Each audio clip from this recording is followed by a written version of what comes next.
કિલોમીટરના અંતરે સરસ ગામ પાસે કુદરતી વાતાવરણમાં હરિયાળા ખેતરો વચ્ચે દરિયાઈ પટ્ટી પાસે સિદ્ધેશ્વર મહાદેવનું પ્રાચીન મંદિર આવેલું છે. મહાદેવના મંદિરનો ઇતિહાસ રામાયણ કાળ સાથે જોડાયેલો હોવાની લોકવાયકા છે.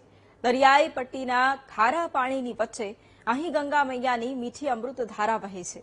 આજે દેવદર્શનમાં સિદ્ધેશ્વર મહાદેવના દર્શન કરીશું અને જાણીશું મંદિરનો સુંદર ઇતિહાસ.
મહાદેવના દર્શન કરવા માટે આવ્યા છીએ અને અમે તો અહીંયા આવતા જ રહેતા હોઈએ છીએ. સ્વયંભૂ મહાદેવ પ્રગટ થયેલા છે અહીંયા અને સિદ્ધનાથ મહાદેવનું ખરેખર ખૂબ જ મહત્વ છે, પ્રસિદ્ધ મંદિર છે અને હું એવી અપેક્ષા રાખું છું કે ભગવાન મહાદેવ બધાની મનોકામના પૂર્ણ કરે. વિક્રમ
સિદ્ધનાથ મહાદેવના મંદિરમાં એવું કહેવાય છે કે શિવલિંગ પર સમુદ્રનું પાણી એની જાતે ચડે છે, પણ ઉપર પેલું ચડાવ્યું છે એટલે દેખાતું નથી, પણ અમે માનીએ છીએ કે હા આવે છે.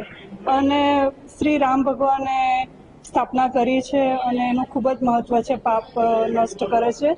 બીજી એક લોકવાયકા પ્રમાણે પ્રાચીન સમયમાં લૂંટારુઓએ લૂંટ કરવા મંદિર પર હુમલો કરી લોખંડના ઘણ અને કુહાડીના ઘા મારી શિવલિંગને તોડવા લાગ્યા. ત્યારે ચમત્કાર થયો હતો. શિવલિંગના છિદ્રોમાંથી અસંખ્ય ભમરા પ્રગટ થયા હતા અને લૂંટારુઓને ડંખ મારીને ભગાડ્યા હતા. તે સમયે શિવલિંગ ખંડિત થયું હતું, જેના નિશાન આજે પણ શિવલિંગ પર દ્રશ્યમાન થાય છે.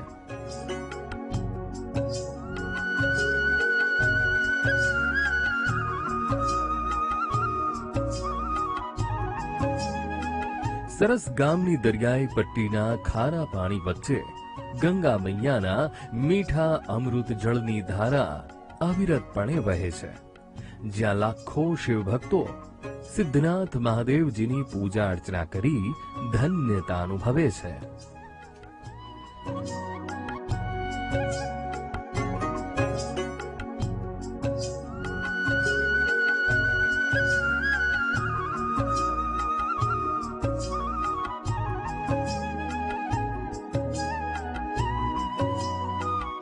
રામ ભગવાન પણ અહીંયા આવેલા ને અહીંયા ગૌકર્ણ મુનિની સમાધિ છે. ત્યાં ગૌકર્ણ રામકુંડની બાજુમાં જ મંદિર છે.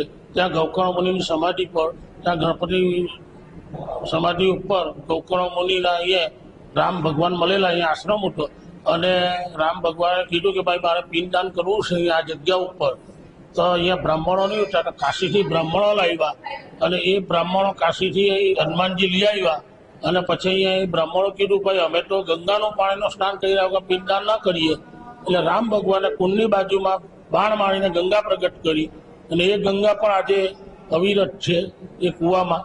અને ત્યાં મોક્ષ એકાદશી દિવસે રામ ભગવાને અહીંયા પિંડદાન કરેલું. એટલે એ પરંપરા ચાલુ છે.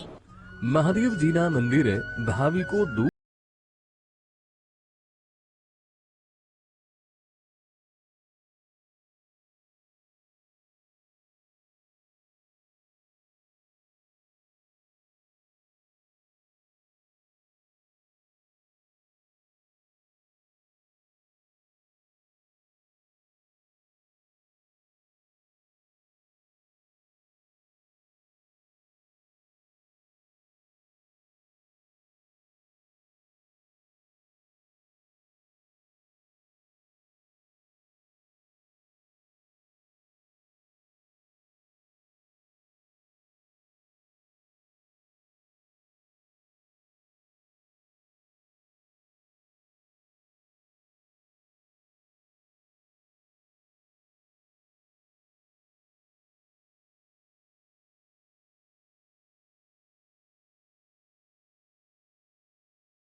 અમે ડભોલીથી આવ્યા છીએ અને આ સિદ્ધનાથ દાદાનું મંદિર બહુ પૌરાણિક છે અને અમે દર વર્ષે સિદ્ધનાથ દાદાના દર્શન કરવા આવીએ છીએ. આજે મારા દીકરાના ઘરે દીકરીનો જન્મ થયો છે તો 1.5 મહિનો થયો, તો એને આજે અમે પગે લગાડવા આવ્યા છે. અને સિદ્ધનાથ દાદા બધાની મનોકામના પૂરી કરે જ છે. તમારી મનની શ્રદ્ધા જેવી શ્રદ્ધા એવું કામ દાદા તમારું કરે જ છે. જય સિદ્ધનાથ દાદા. ઓલપાડના સિદ્ધનાથ મહાદેવના મંદિરે શ્રાવણ મહિનામાં શિવ ભક્તોના ઓમ નમઃ શિવાયના જાપથી મંદિર અને તેની આસપાસનું વાતાવરણ ભક્તિમય બની જાય છે. પ્રભુ ભક્તિ અને શિવજીને પ્રસન્ન કરવાનો માસ એટલે શ્રાવણ માસ. 12 માસમાં સૌથી પવિત્ર માસ અને ભક્તિ કરવા માટેનો ઉત્તમ માસ એટલે શ્રાવણ માસ. આ માસમાં શિવ ભક્તિની અનન્ય માન્યતા છે.